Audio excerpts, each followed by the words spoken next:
بسم اللہ الرحمن الرحیم۔ سوچے ایک ایسا وقت جب نہ ہوائی جہاز تھے نہ انٹرنیٹ، مگر پھر بھی دنیا کنیکٹڈ تھی۔ چین سے لے کر روم تک ہزاروں میل پر پھیلا ہوا ایک نیٹ ورک، جہاں سے نہ صرف سامان بلکہ سویلائزیشنز ٹریول کیا کرتی تھی، اور اس نیٹ ورک کا نام تھا سلک روڈز، اور جس کا دل تھا خراسان۔ یہ خراسان کیا تھا؟ آئیے سمجھتے ہیں۔ خراسان یہ ایک عام اسٹیٹ نہیں بلکہ یہ گریٹ سویلائزیشن تھا، جس میں شامل تھا موجودہ ایران کا نارتھ ایسٹ ایریا، افغانستان کا پارٹ، سینٹرل ایشیا کی کنٹریز میں ازبکستان اور ترکمانستان کا ایریا۔ یہ خراسان دنیا کا سب سے بڑا تجارتی نیٹ ورک، جہاں سے گزرتا تھا سلک روڈز، جس پر کئی اہم سٹیز واقع تھیں۔ نیشاپور، مرو، ہرات، بلخ، بخارا اور سمرقند جیسی بڑی بڑی سٹیز یہاں پر آباد تھی۔ بات کریں نیشاپور کی تو یہ نالج سینٹر بھی تھا، تو وہیں پر یہ انڈسٹریل ہب تھا جو آج کے ایران میں واقع ہے۔ مرو یہ سٹی اسٹریٹجک سٹی تھی اور فرنٹیئر ریجن تھا، اور اس کی اہمیت امپیریل تھی۔ وہیں پر ہرات یہ ٹرائی جنکشن تھا افغانستان، خراسان اور ایران کے درمیان۔ بخارا جو سٹی ہے یہ سلک روڈ پر واقع جو نالج کا سینٹر تھی، اور بڑے مفسر اور محدث اسی خراسان کی سرزمین سے پیدا ہوئے۔ وہیں پر سمرقند جہاں سے فلاسفرز اور سائنٹسٹ پیدا ہوئے، یہاں پر سائنس، ایسٹرونومی اور انجینئرنگ کے کنسیپٹ یہاں سے وجود میں آئے۔ یہ راستے صرف تجارت اور ٹریڈ کے راستے نہیں تھے بلکہ یہ آئیڈیاز کے راستے بھی تھے۔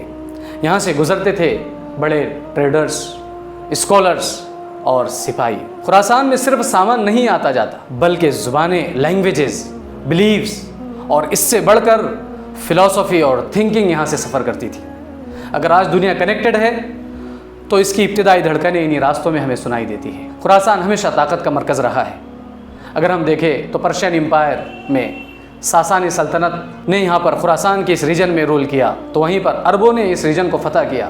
بعد میں عباسد نے ریولوشن اسی خراسان کے زرزمین سے قائم کیا، تو اس کا دارالخلافہ بغداد قائم ہوا، اور ہارون رشید اور المامون کے ٹائم پر 9th سینچری میں بغداد میں بیت الحکمہ، ہاؤس آف وزڈم کو قائم کیا گیا، جو صرف ہندی، عربی اور پرشین کتابوں کا ترجمے کے لیے نہیں بلکہ یہ ریسرچ سینٹر تھا، جہاں سے سائنس، فلسفی اور انجینئرنگ، میکینک کے کنسیپٹ یہاں پہ تیار ہوئے۔ خراسان ہمیشہ طاقت کا مرکز رہا ہے، جہاں پر کبھی پرشین امپائر کے ساسانیوں نے رول کیا تو کبھی عربوں نے اس کو فتح کیا۔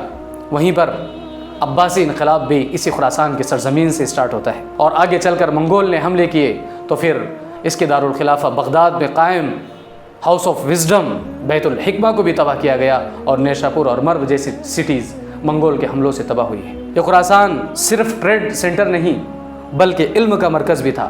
یہاں آئیڈیاز کرنسی ہوا کرتی تھی اور علم طاقت۔ The silk roads a new history of the world کا رائٹر پیٹر فرینکوپن لکھتا ہے کہ جو خراسان کو کنٹرول کرتا وہ دنیا کے ایک بڑے حصے کو کنٹرول کرتا تھا، چونکہ یہ خراسان نہ صرف تجارتی مرکز کے طور پر، اس کی سٹیز نہ صرف ایک کمرشل ہب کے طور پر تھی بلکہ یہ پاور سینٹر بھی یہاں پر تھا۔ یہاں کا جیو پولیٹکس اپنے پورے ورلڈ کے لیے کافی امپورٹنٹ تھا، کیونکہ خراسان ایسٹ اور ویسٹ کے لیے گیٹ وے کے طور پر کام کیا کرتا تھا۔ یہاں سے اٹھنے والی شخصیتیں جنہوں نے دنیا کو بدل دیا، اگر بات کریں یہاں کے اٹھنے والی شخصیتوں میں جنہوں نے نہ صرف قرآن اور حدیث اور فقہ اور تفسیر میں ہی کام نہیں بلکہ سائنس، فلسفی اور کنٹمپریری انوویشنز میں اپنا لوہا منوایا ہے۔ بات کریں الفارابی کی، جس کو سیکنڈ ٹیچر یعنی ایرسٹوٹل کے بعد جن کو سیکنڈ ٹیچر معلم ثانی کہا جاتا ہے، الفارابی جنہوں نے فلسفی اور لاجک میں کام کیا، رازی جنہوں نے میڈیسن میں اپنی کتابیں لکھی، وہیں پر ابن سینا کہ جنہوں نے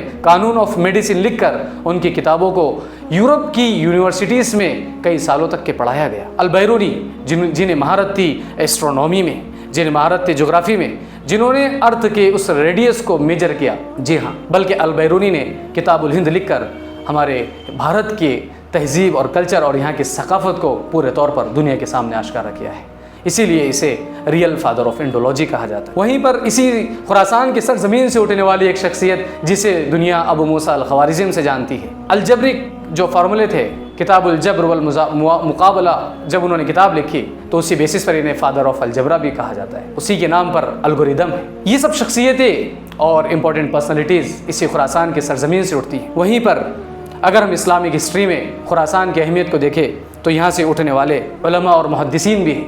سیر و اعلام النبلاء میں امام ذہبی لکھتے ہیں کہ امام بخاری یہاں سے